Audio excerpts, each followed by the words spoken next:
오늘 말씀을 전해주실 목사님은 고려신학대학원에서 목회 상담을 가르치고 계시는 하재성 교수님이십니다. 긍휼을 구걸하라는 제목으로 설교하실 때 많은 은혜 받으시기 바랍니다. 잠깐 함께 기도하시겠습니다. 살아계신 하나님, 추운 날씨 가운데에서 사랑하는 주의 백성들 주의 교회에 불러주시고 또 오늘 저녁 베베사 여성교회 헌신 예배 드리게 하시니 감사드립니다. 주님, 이 자리에 주의 성령으로 임재하여 주시고 마음과 뜻을 다하여 주님 앞에 헌신하는 귀한 회원들에게 하나님께서 자비를 베푸시며 은총을 베푸시고 그들의 찬양처럼 우리의 삶이, 우리의 목소리가, 우리의 남아있는 인생이 정말 주님 앞에 들려지는 아름다운 노래, 아름다운 음악, 또 향기로운 제사가 될 수 있도록 주여 복을 내려 주시옵소서.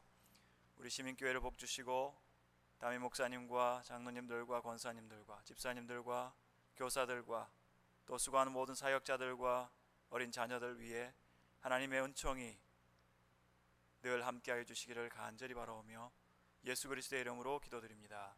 아멘. 작년 가을에 우울증, 슬픔과 함께 온 하나님의 선물이라는 책이 나왔습니다. 그 전에 제가 1년 동안 안식년을 하면서 기도하면서 연구하는 가운데 이 책을 썼는데, 그 책에서 제가 우울증에 대해서 가진 몇 가지 질문이 있습니다. 첫째, 그리스도인들은 우울증을 가질 수 있습니까? 대답은 그렇다입니다. 그러면 과연 우울증은 믿음이 없어서 생기거나 아니면 죄가 많아서 생기는 것입니까? 절대 그렇지 않습니다. 그러면 우울증을 가진 사람들은 약한 사람들이 맞습니까? 네, 약한 사람들이 맞습니다. 그렇지만 우리가 빈정대거나 조롱할 만큼 업신여김의 대상은 아닙니다. 한국에서도 그렇고 물론 미국에서도 마찬가지지만 몸이 아프거나 사고가 나서 다치면 서로가 많은 관심을 가지고 사랑을 이렇게 주기도 하고 기도를 해주기도 합니다. 그런데 우울증과 같이 정신적으로 어렵다고 하면 두려워서 그런지 낯설어서 그런지 모르지만 상당히 좀 그것을 대하기를 힘들어하는 것 같고, 그리고 우울하신 분들 자체도 굉장히 많이 위축되십니다. 그리고 감히 자신이 우울하다는 이야기를 아무한테나 용기 있게 못하시는 것 같습니다. 우울증은 절대로 죄가 있거나 못나서 생긴 병이 아닙니다. 부끄러운 병도 아닙니다. 살다가 우리가 넘어지면 다치고 또 부상을 입을 수도 있는 것처럼 힘들게 열심히 살다가 우울증이라는 그런 심각한 증세와 마주치는 경우가 있기 때문입니다. 우리 주변에 있는 분들이 우울하실 때 사랑과 따뜻함으로 우리가 돌보아주고 기도해 주었으면 참 좋겠습니다. 오늘 우리가 읽은 말씀 마태복음 20장에서 예수님과 두 시각장애인 이야기가 나오고 있습니다. 우리가 지금 사순절을 지나고 있는데 예수님께서 이제 마지막으로 예루살렘으로 올라가는 그 길이었습니다. 갈릴리에서 내려와서 예루살렘으로 올라가기 위해서는 여리고라고 하는 도시를 지나게 됩니다. 여리고로부터 예루살렘까지는 한 25km, 빠르게 걸으면 아마 하루 만에 갈 수 있는 거리이기도 하고, 또 해발 1000m를 이렇게 올라가야 되는 그런 낮은 지대가 여리고였습니다. 예수님을 따르는 사람들도 많았거니와 유월절을 지키기 위해서 갈릴리에서 예루살렘으로 올라가는 사람들도 많이 있었습니다. 그런데 거기에서 두 시각장애인 이야기가 등장을 합니다. 예수와 많은 무리들이 길을 갈 때 이 두 사람은 무엇을 하고 있었습니까? 30절 보시면 맹인 두 사람이 길가에 앉았다가, 마가복음 10장에 보시면 두 사람 중에 한 사람의 이름이 나오는데 그 사람의 이름은 맹인이었으면서 거지였던 바디메오였습니다. 아마 우리나라 명절로 하면은 구정 아니면 한가위 정도 되지 않겠습니까? 그래서 많은 사람들의 인심이 넉넉한 그런 명절이 바로 유월절이었던 것 같습니다. 많은 사람들은 그 유월절 순례 행렬에 참여해서 직접 예루살렘에 가기 위해서 길 가운데를 걸어가고 있는데 이 두 사람은 길가에 앉아 있었습니다. 앞을 볼 수가 없기 때문에 누군가가 가까이에서 끝까지 돌봐주지 않으면 아마 그분들은 절대로 평생 순례라는 것을 할 수도 없었을 것입니다. 우울한 분들의 특징이 길가에 앉아 있는 것입니다. 소외되어 있는 거죠. 무리에 참여하지 못합니다. 사람들을 무서워합니다. 소외되어 있기 때문에 우울하기 때문에 더욱더 소외됩니다. 가족들로부터 소외되어 있는 자녀들 굉장히 우울합니다. 심지어 가정 안에서 자기 편을 들어주는 아빠나 엄마 혹은 언니나 오빠가 없다고 생각할 때 죽는 것도 생각을 합니다. 소외된다는 것이 별것 아닌 것처럼 보이지만 참 큰 일입니다.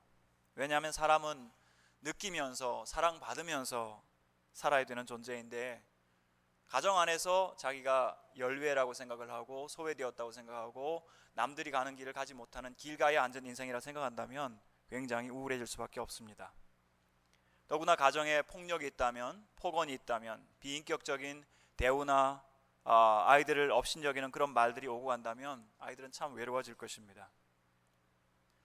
오늘 헌신 예배를 드리는 여러분들께 한번 여쭤보고 싶습니다. 여러분들의 인생은 어떠셨습니까? 여러분들의 인생은 여러분이 길가에 앉은 인생이었습니까? 아니면 길 가운데로 걸어오신 인생이었습니까? 아마 한국의 일반적인 여성을 우리가 생각을 한다면 결혼한 이후부터 남편 뒷바라지, 아이들 양육, 그리고 내 인생이 아닌 가족의 인생을 살기 위해서 삶의 에너지를 불꽃을 태웠던 그런 삶을 살지 않으셨을까 짐작을 할 수 있겠습니다. 내가 언제 내 인생의 주인이었던가 한번 질문을 해보시면 아마 대답하기가 쉽지 않은 그런 삶을 많은 분들이 살아오셨을 거라고 생각을 합니다. 그런데 이 장애인들의 인생을 바꾸어 놓는 한 가지 소식이 있었습니다. 그것은 바로 예수께서 지나가신다는 소식이었습니다. 이 사람들의 원래 관심은 동전을 얻는 것이고 동정을 얻는 것입니다. 자기 손바닥에 떨어지는 동전잎의 그 차가운 느낌이 아마 그 사람들을 행복하게 했고 웃음 짓게 했을 것입니다. 그런데 지나가는 사람이 다름 아닌 예수라는 소식을 듣자마자 그들의 소원은 달라졌습니다. 삶에 대한 그들의 기대도 달라졌습니다. 예수라는 이름 앞에서 그들은 전혀 다른 사람이 되었습니다. 그것이 목소리가 되어서 터져 나옵니다. 30절 우리 같이 한번 읽어보겠습니다. 시작. 예수께서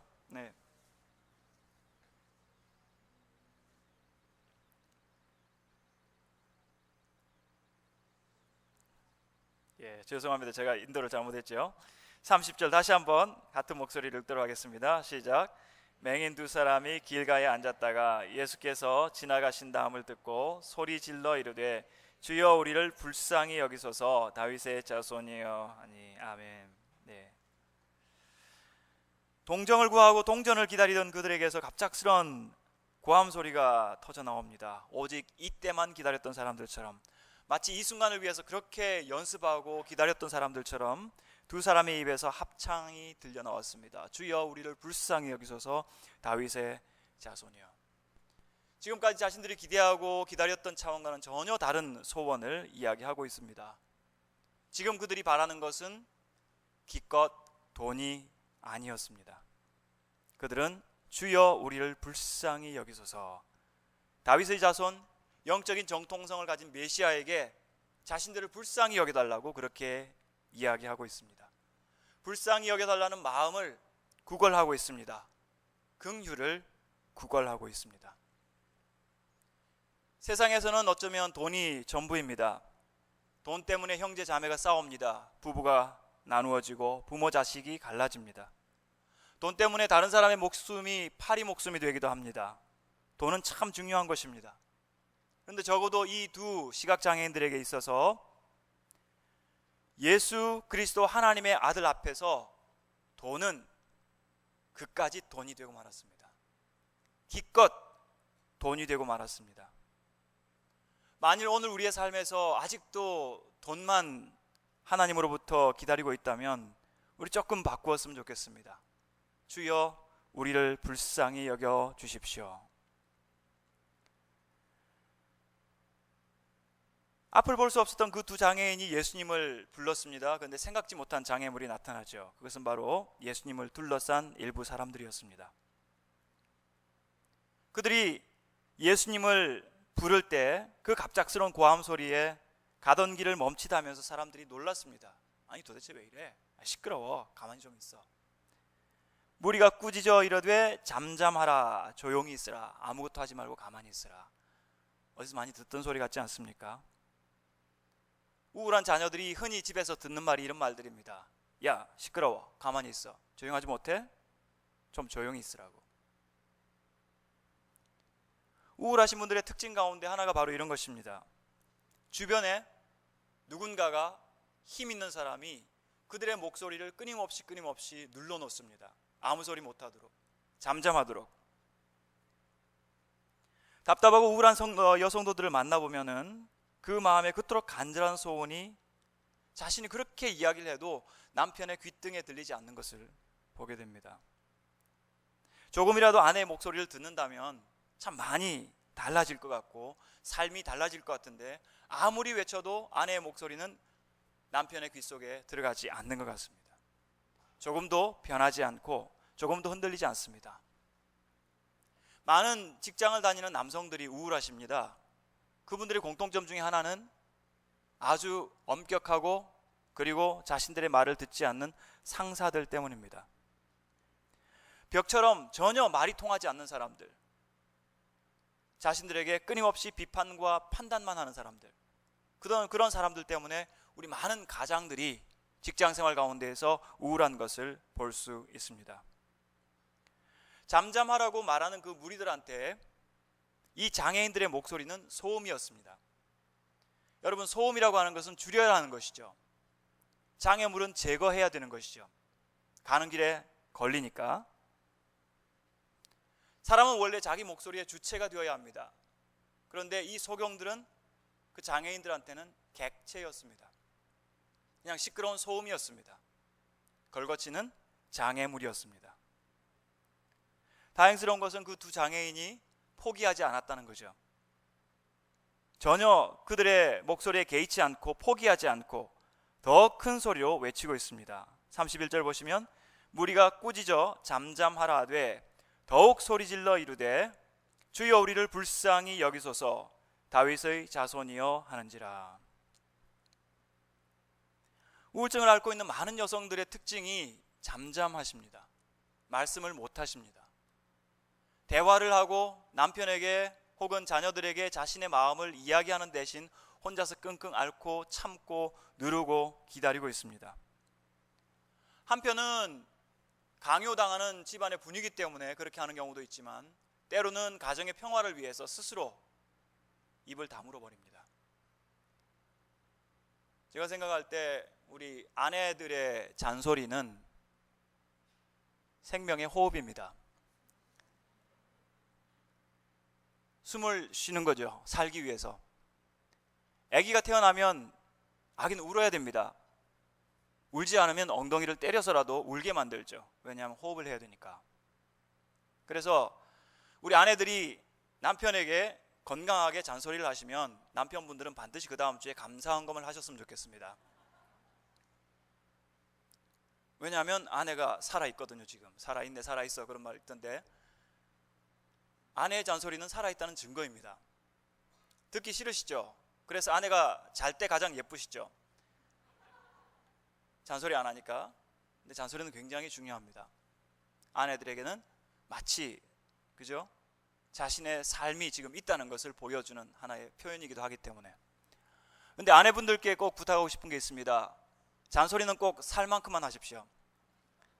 왜냐하면 아내의 잔소리가 너무 많아지고 깊어지니까 남편들이 또 우울해지시더라고요. 남편 우울증의 예견 인자가 바로 이 아내들의 잔소리입니다. 요즘 아이들은 엄마가 잔소리를 시작하시면 빨리 대답을 합니다. 이응 하고 대답합니다. 이응이 무슨 뜻이죠? 응의 줄임말이죠. 알겠다는 거죠. 그죠? 아이들이 알겠다고 이야기하는 것은 알아들어서 알겠다는 것이 아니라 그 다음부터 듣기 싫다는 이야기입니다. 그러니까 빨리 멈추시는 게 좋고, 정말 성령님께서 분별력을 주셔가지고 내가 살 만큼만 잔소리할 수 있도록, 우리는 주체로 살아가기 때문에 우리 자신의 목소리는 굉장히 중요합니다. 더구나 사랑하는 사람들과 함께 살아가는 가정 안에서 서로가 서로의 목소리를 들어주고 받아주고 인정해주지 않는다면 그것은 사랑하는 가족이라고 이야기할 수 없을 것입니다. 그것은 한 사람을 그 어려운 가정 구조 속에서 우울하도록 방치하는 일이 될 것이기 때문입니다. 그래서 침묵을 깨뜨리는 일은 참 중요합니다. 사랑하는 가족 안에서. 그리고 믿는 믿음의 가족들 안에서 힘들고 어려운 일을 누군가에게 이야기할 수 있고 누군가가 그것을 들어주고 수용해 줄 수 있다면 그것이 바로 치료이고 그것이 바로 위로라고 할 수 있겠습니다. 부산에서 시집 와서 수도권에서 살고 있는 어떤 여자 집사님이 너무너무 힘들고 어려워서 우울해서 교회를 찾아왔습니다. 교회 찾아가면 뭔가 자신을 위로해 줄 것이 있겠지 하고 찾아갔습니다. 그런데 교회에서 위로를 못 받았습니다. 교회 가니까 교회에서 사람들이 하는 말이, 아유, 그까짓 게 뭐가 힘들어? 아니, 나도 그런 일 겪었어. 이런 이야기를 하는 거예요.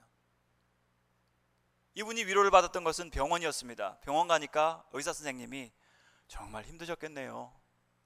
이 말 듣고 눈물이 주르륵 흐르더란 이야기를 들었습니다. 참, 우리 교회가 그리스도의 한 몸 아니겠습니까? 그리스도를 머리로 하는 사랑의 공동체인데, 물론 우리가 그 사람들을 사랑하고 안타까운 마음으로 말을 하겠지만은 말 한마디가 참 중요한 것 같습니다. 얼마나 힘드셨습니까? 참 어려웠겠네요. 이 따뜻한 동정과 공감의 말 한마디면 그런 사람들이 위로를 받고 더욱더 열심히 신앙생활을 할 수 있을 텐데, 우리는 경험이 너무 많습니다. 아는 것도 많고 겪어온 것도 많고 내 고생이 너무 크기 때문에 다른 사람의 고생한다는 이야기를 참 인정해 주지 않습니다. 인색해지는 것 같습니다. 아픈 사람은 아픈 사람대로 고함을 질러야 됩니다. 바로 이 시각장애인들처럼 자신들의 이야기와 목소리가 누군가에게 전달되고 들려질 때까지, 무엇보다 예수 그리스도께 들려지기까지 고함을 지르는 것이 건강한 모습입니다. 사람한테 이야기할 준비가 되어 있지 않다면 하나님께, 주님의 이름으로 하나님께 울부짖었으면 좋겠습니다. 우리 성령님의 별명이 보혜사입니다. 보혜사는 상담자라는 뜻도 포함되어 있습니다. 위로자, 조력자, 상담자, 그것이 바로 보혜사 성령님이십니다. 우리를 위해서 도와줄 준비를 하고 계시거든요. 마음에 아픈 이야기는 담아만 두지 마시고 터뜨리시고 외치시고 반드시 말씀을 하셨으면 좋겠습니다. 이 사람들은 장애물에도 불구하고 더 큰 소리로 외쳤습니다. 주여 우리를 불쌍히 여기소서 다윗의 자손이여. 예수께서 들으시고 머물러 서셨습니다. 그리고 그들을 부르셨습니다. 너희에게 무엇을 하여 주기를 원하느냐. 예수님께서는 반응을 보이셨던 거죠. 우울하고 힘든 사람이 부를 때 멈추어 서야 됩니다. 우울증은 신호입니다. 누군가가 도움을 요청할 때 누군가는 반응을 보여야 됩니다. 살아있는 사람에게, 아프다고 하는 사람에게 반응과 관심을 보여주어야만 합니다. 예수님께서 멈추어 서셔서 그들을 부르시고 너희에게 무엇을 하여 주기를 원하느냐 물어보십니다. 근데 예수께서 왜 물어보셨을까요? 하나님의 아들이신데 뻔하게 알지 않으십니까? 이 사람들이 원하는 게 뭔지. 저는 그렇게 생각합니다. 상담을 하다 보니까 성경을 보는 눈도 조금씩 달라지거나 풍성해지는데, 예수께서 왜 물어보셨을까? 그들 스스로 자신의 소원을 자기 자신을 주어로 해서 말씀드리도록 기회를 주는 겁니다. 한 사람이 관심을 가지고 다른 사람에게 질문하는 것은 그 사람을 굉장히 존중하는 일입니다. 그 사람의 의사를 묻지 않고 무시하고 내 뜻대로 결정해버리는 것은 그 사람을 무시하는 거죠. 그러나 그 사람에게 질문을 하고 귀를 기울이고 반응을 하는 것은 그 사람을 인격적으로 정말로 존중하는 일입니다. 예수님께서 그 일을 하고 계십니다. 네가 주체다, 네가 주어다, 너를 주어로 네 소원을 한번 이야기해봐라. 들을 귀가 있는 곳에서 말할 수 있는 것도 큰 특권이라고 할 수 있겠습니다. 어떤 개그맨이 6살짜리 꼬마한테 물었습니다. 야 꼬마야, 너 나이 몇 살이냐? 꼬마가 빤히 쳐다봤습니다. 아저씨 저한테 관심도 없으면서 나이는 왜 물어봐요? 물어보려면 고민이 뭔지 물어봐 주세요. 그래? 그래, 너 고민이 뭐냐? 우리 엄마는 왜 아침마다 나한테 물어보지도 않고 밥을 물에다 말아서 먹이는지 모르겠어요. 여러분 어떻게 생각하십니까? 왜 그 엄마는 이 어린 아이한테 물어보지도 않고 밥을 아침마다 물에다 말아서 먹일까요? 첫 번째 아이를 위해서, 두 번째 엄마 자신을 위해서.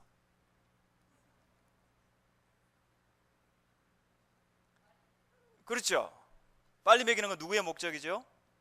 엄마의 목적이고, 안 먹여서 보내면 하루 종일 아유 나쁜 엄마 괴로우니까, 그죠? 얼른 그냥 먹여가지고 후다닥 보내려고.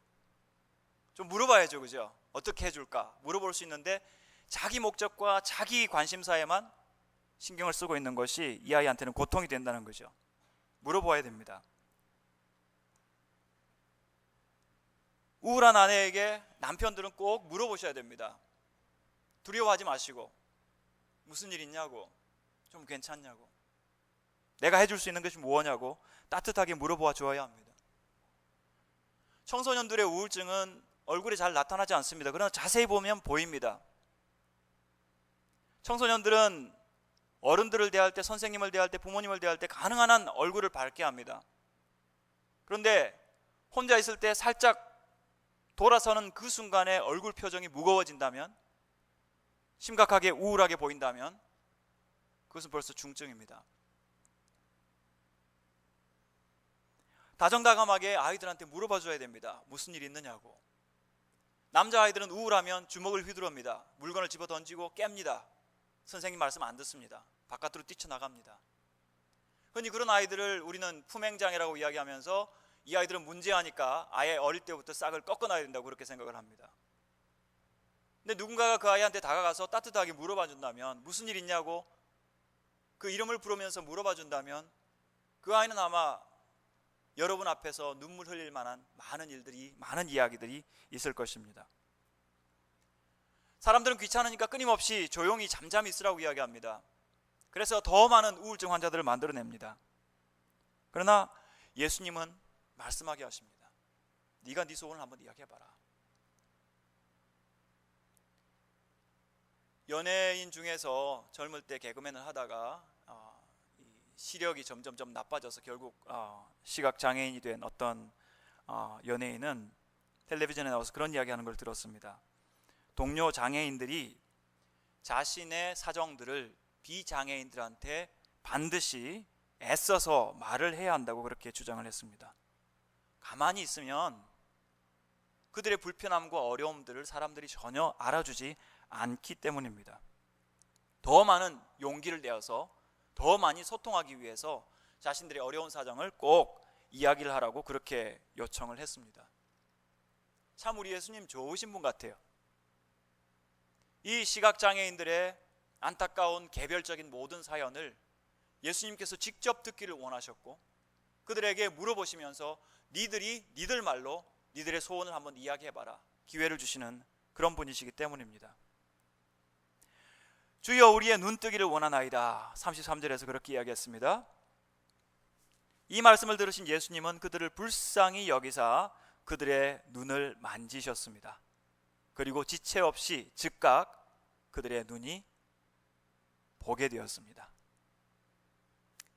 이제 그 두 장애인들은 더 이상 길가에 앉아있는 장애인 구걸인이 아니라 예수님을 따라서 예루살렘으로 동행하는 제자가 되었습니다. 아마 평생 그토록 원했던 예루살렘으로 가는 순례자의 대열에 그들이 합류하게 되었습니다. 참 놀라운 일이 아닐 수가 없습니다. 근데 그들이 뜬 눈도 눈이지만 이 두 장애인들은 예수님을 움직이는 비밀번호를 알고 있었습니다. 예수님의 능력, 하나님의 능력을 움직이는 비밀번호가 있는데 그것은 바로 긍휼이라고 하는 코드입니다. 그들은 정확하게 그것을 사용하고 있습니다. 주여 우리를 불쌍히 여기소서. 주여 우리를 불쌍히 여기소서. 이것은 예수님의 능력을 움직이는 비밀 코드였습니다. 가장 핵심적인 말이었던 거죠. 우리 한번 연습을 한번 해보죠. 주여 우리를 불쌍히 여기소서. 주여 나를 불쌍히 여기소서. 우리는 자존심이 강하기 때문에 누구한테 구걸하지 않습니다. 누구한테 손 벌리고 도와달라고 이야기하지도 않을 것입니다. 웬만하면. 우리는 무엇을 구걸하면서 사는 인생이 아닙니다. 독립심이 있고 자존심이 강합니다. 품위가 있습니다. 기품이 있습니다. 그러나 적어도 예수 그리스도 앞에 나아갈 때 우리는 그분한테 긍휼을 구걸했으면 좋겠습니다. 주님, 저를 불쌍히 여겨 주십시오. 주여 우리를 불쌍히 여겨 주십시오. 돈은 소유에 대한 것이고 일시적인 것입니다. 긍휼은 존재에 관한 것입니다. 우리 존재에 관하여 창조주 앞에 그분의 자비와 관심과 불쌍히 여기는 마음을 우리는 요청했으면 좋겠습니다. 이것은 창조자의 권능을 인정하는 것이고 나의 연약하고 미물 같은 존재됨을 인정하는 것입니다. 그분을 가장 기쁘시게 하는 고백이 아닐 수가 없을 것입니다. 그 덕택에 주여 우리를 불쌍히 여기소서, 혹은 주께서 불쌍히 여기실 때 예수 그리스도의 회복의 능력, 치유의 능력, 그리고 죽은 자가 살아나는 능력이 나타났던 거죠. 34절에 그렇게 이야기하고 있습니다. 예수님께서 그 두 시각장애인을 고치시기 전에 예수께서 불쌍히 여기사, 마음이 먼저 움직이셨어요. 항상 예수님은 그러세요. 항상 마음이 먼저 움직이십니다. 4,000명을 먹이실 때 예수님의 마음이 먼저 움직였습니다. 예수님 머릿속에 몇 가지 데이터가 있었죠. 이들이 나와 함께 있은 지 사흘이매, 지난 사흘 동안 이 사람들과 같이 있었다. 먹을 것이 없도다. 지금 현재 먹을 것이 없구나. 이들이 가다가 기진할까 한다. 저들 중에서는 멀리서 온 사람도 있느니라. 미래, 과거, 현재, 미래의 모든 데이터가 예수님 머릿속에 들어올 때 예수께서 그들을 불쌍히 여기셨습니다. 기적을 행하셨죠. 근데 그 이야기하고 항상 맞물려서 나오는 이야기가 이 서기관들과 바리새인들이 예수님 앞에 와가지고 하늘로서 오는 표적을 달라고 이야기합니다. 하늘에서 오는 표적을 한번 보여주시오. 아마 그 사람들은 학자들이고 율법자들이기 때문에 아마 이 책상 위에 예수님의 그 기적 한번, 표적 한번 올려놓고 이게 하늘에서 온 건지 땅에서 온 건지 뭐 마귀에게서 온 건지 아마 연구하려고 그러지 않았을까 싶습니다. 예수님께서 탄식을 하셨어요. 내가 이 세대에 절대로 표적 보내주지 않겠다. 그런데 예수님께서 긍휼히 여기시고 불쌍히 여기실 때마다 거기는 회복과 치료의 역사가 나타났습니다. 예수님의 긍휼은 집중된 긍휼입니다. 집중력이 있습니다. 나인성 과부를 만나셨을 때 많은 사람들이 있었습니다. 그러나 예수님은 오직 그 중에 한 사람을 바라보셨습니다. 그들 가운데서 가장 마음이 무너진 한 사람, 예수님의 긍휼이 그녀에게 나갔습니다. 영어 표현을 보니까 예수님의 심장이 그녀에게 나갔다라고 이야기를 하고 있습니다. 바로 이 일이 있은 지 며칠 후에 예수님께서는 십자가를 지셔야 했습니다. 그런데 요한복음 13장에 보면 유월절 전에 바로 그 주간입니다. 이 사람들이 눈을 새롭게 뜨게 된 바로 그 주간, 유월절 전에 예수께서 자기가 세상을 떠나 아버지께로 돌아가실 때가 이런 줄 아시고 세상에 있는 자기 사람들을 사랑하시되 끝까지 사랑하시니라. 예수님의 긍휼은 집중력이 있고요, 예수님의 긍휼은 흔들리지 않습니다. 자신의 죽음 앞에서도 예수님은 흔들리지 않는 것을 볼 수가 있습니다. 바로 그분 앞에 섰을 때 우리가 긍휼을 구했으면 좋겠습니다. 나의 비참한 모습을 보면서 그분 아니면 안 되겠다고 하는 절박한 마음으로 이 시기를 놓치면, 이 기회를 놓치면 다시는 얻지 못할 은혜라고 생각하면서 절박하게 그분의 긍휼을 구했으면 좋겠습니다. 오늘 베베사 여성교회가 50대라고 제가 말씀을 들었습니다. 어느 책을 보니까 50대 여성은 가장 꽃다운 꽃이라고 이야기를 하더라고요. 아마 인생의 모든 비바람을 견디어낸 진정한 꽃의 강인함과 눈부심이 또 향기로움이 있기 때문에 그러지 않을까 생각합니다. 그 책의 소제목들을 보니까 이런 말들이 있습니다. 평온한 마음 정원 가꾸기, 걱정하는 습관 내려놓으라, 음식 가려서 먹으라, 한 가지 일에 집중하라, 자신한테 상을 주라. 여러분, 자기를 좀 기특하게 여기셨으면 좋겠어요. 거울 보실 때마다 참 예쁘다, 아름답다, 참 곱다, 잘했다. 여러분들 예쁜 꽃을 볼 때 뭐라고 말씀하십니까? 참 예쁘다 그러시죠? 그 다음에 한마디만 더 붙이십시오. 저를 따라서 해주시겠어요? 어쩜 그렇게 나를 닮았니? 정말 꽃보다 여러분이라고 생각합니다. 먼 길 참 잘 오셨고 잘 참으셨고, 자연과 어울리라, 즐거운 신체 활동을 하라, 건강 정보의 고수가 되라, 이렇게 이야기를 하더라고요. 예수 믿지 않는 분들은 건배를 하면서 해당화 한다고 이야기하더라고요. 무슨 뜻인지 아시죠? 해가 갈수록 당당하고 화려하게, 멋지잖아요, 그죠? 남편을 볼 때마다 또 해당화 한다고 그러더라고요. 의미가 조금 달라요. 해가 갈수록 당신만 보면 화가 나. 참 많은 삶의 경험들과 역경들을 겪고 오시고, 또 그럼에도 불구하고 인생의 완성을 향하여 우리가 지금 나아가는 길에 이런 분노와 실망들은 이제 한번 품고 삼키는, 그 가운데에서 예수 그리스도의 긍휼을 이제 우리가 입었기 때문에 긍휼을 나누어 주는 그런 우리 여선교회 회원들이 되셨으면 좋겠습니다. 우리는 사랑을 받았기 때문에 사랑으로 주님께 반응할 수가 있습니다. 사랑으로 우리 이웃들에게 나아갈 수가 있기 때문입니다. 참 가만히 앉아서 생각을 해보시면 불쌍하지 않은 사람이 어디 있겠습니까? 그리스도께서 우리를 불쌍히 여기신 그 마음으로 우리가 나의 가족과 자녀들과 배우자와 이웃들을 바라본다면 불쌍하지 않은 사람이 어디 있겠습니까? 여러분, 어렵고 힘든 과정에 있는 사람들을 볼 때마다 너그러운 마음으로 물어보십시오. 무슨 일이 있느냐고, 괜찮으냐고. 참 이야기할 것들이 많은 사람들이 우리 주변에 살고 있습니다. 우울한 사람들이 참 많이 있습니다. 그들에게 관심과 사랑이 꼭 필요합니다. 우리 남성분들은 결혼을 하시니까요,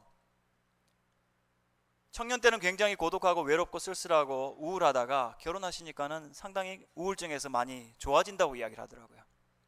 그래서 남성 청년들은 어떻게 해야 되겠어요? 가능한 한 빨리 결혼하는 게 좋겠죠. 자매들은 없던 우울증이 결혼하면 생깁니다. 그래서 자매들 만나면 꼭 결혼하셔야겠습니까? 근데 그거는 우울증의 관점에서만 이야기하는 겁니다.